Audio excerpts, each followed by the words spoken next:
All right, starting the eyes. You're going to run 2 fingers up this bridge or dorsum of your nose, and you're going to start pushing back in the area around the dorsum. You want to do this a little bit at a time. You certainly don't want to push all the way through the wall of your face jug. So one thing I like to use sometimes is the knuckle part or the bendable part of my finger here, and I'll push gently right there. What we're doing here is again creating some negative space. We're pushing back to gain dimension. Every time we build out, before we build out, we push back. Now your eye cavity, which is what we're creating, can be round in shape, it can be oval in shape. It's completely up to you. It doesn't matter, but it does need to be on either side of the bridge of your nose. So now that we've created, and they can be different sizes. So I've had people who wanted to have one that was maybe more oval and one that was maybe an oval a different direction. That's totally fine. But that would be a distortion, but we want to start in the same way, even if one is bigger than the other side. So I want to make mine pretty level and pretty even. And now what we do is we would start with our eyeballs, which sit in our eye cavity. So you would start with your needle tool if you have one. I don't have one here, so I'm going to be using a toothpick, but I'm going to be scoring in the middle of my eye. And then I'm going to take a little bit of clay to create a small ball of clay. This is a part where a lot of people mess up on this, and that's because they make this way too big. So I'm going to do it too big at first. So you can see this, and when I put it in there, you can see that it's way too big. It doesn't fit in the eye cavity of my face jug. So I'm going to make it smaller. I'm going to pinch off a little clay, roll this again, and we'll retry the size. Still a little bit too big. So it's better to kind of start small, and then it's usually right. All right, that looks pretty good this time. So now that I have the right size, I'm also going to score on one side of my eyeball, and I actually stick this down into the slip, and I get it nice and mushy, and then I'm going to add slip to the area that I slipped inside the eye cavity. And this time when I put those areas together, I'm going to push gently and wiggle back and forth, and you'll see some water run down. But I'm not going to try and attach that because I don't want to lose the shape of my eyeball. But what I will do is I'm going to take my wet brush and I'm going to stick it up in there. And it's sort of like I'm putting super glue in there when I'm adding that vinegar or that slip. So I'm going to let that sit for a minute, and I'm going to complete the other side while that is kind of drying out a little bit. Dry while I go back over here to this one. So your options are an eyelid on the top, an eyelid on the bottom, or one on top and the bottom. Of course, our real eye has an eyelid on the top and an eyelid on the bottom. So you're going to make a baby coil. Remember, a baby coil is anything smaller than that finger width. And so I'm going to gently kind of make it a little tiny bit flat. And I'm going to taper my edges so it's smaller on one end than it is in the middle. And I'm just going to get the size for this one.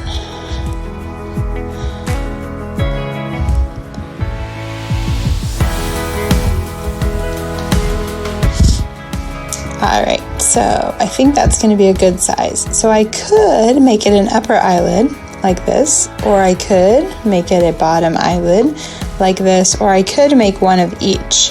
I'm just going to stick with an upper eyelid for this one.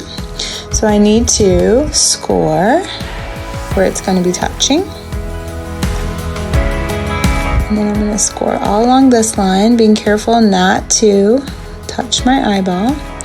Now, something that's important is that your eyelid needs to cover your eyeball by a little bit. It's going to help hold your eyeball in there because remember, we didn't actually attach it like we have everything else. So when we put this on there and we give it that gentle little smoosh, The bottom part, which is going to be touching our eyeball, we're leaving this whole line alone. We're not doing anything with that. We will be smoothing this or attaching this here to the bridge of our nose, and we're going to attach all along this upper edge right here where you see that crack. We have to smooth all along that and get rid of that crack. So a popsicle stick is really good for this. I don't have a popsicle stick, so I'm just going to use the side of my Q-tip. I'm working from home, so I don't have my supplies with me.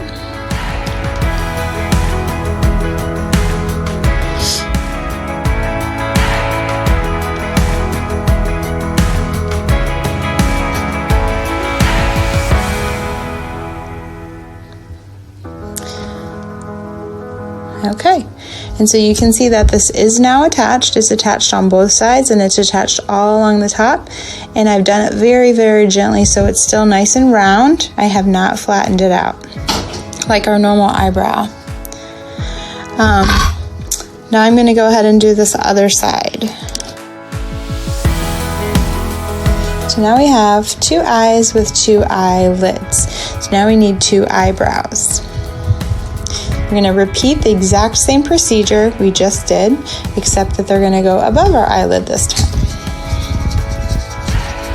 Now eyelids need to be longer. Eyelids need to go from here, the bridge, all the way to down here, or from this one all the way down here on this side. So eyebrows are much longer than eyelids. So for this one, let me get that size.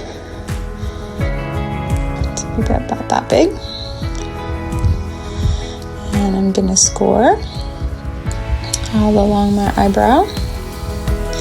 I'm going to score, and eyebrows are very, very expressive, so where you place them and how you place them is going to make a huge impact on your face jug. So I'm going to show you some examples.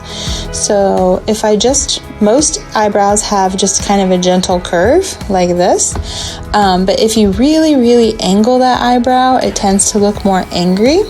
If you bring them very, very low, it seems also to make it look more angry. If you want it to be surprised, then you're going to lift them higher. But I just want kind of a standard eyebrow for mine. So I'm going to put that slip on there. The hardest part about eyebrows is that unlike the eyelid, which only gets smoothed on one side of it, the eyebrow has to be smoothed on both sides. So we have to smooth up along this upper edge. We have to get rid of that crack up there.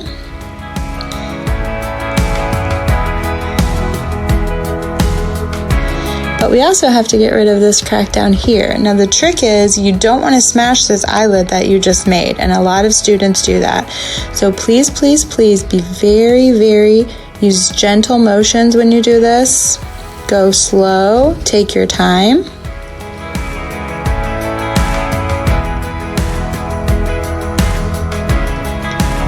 I'm going to turn it over on the back. Have to attach it there too so there's no cracks.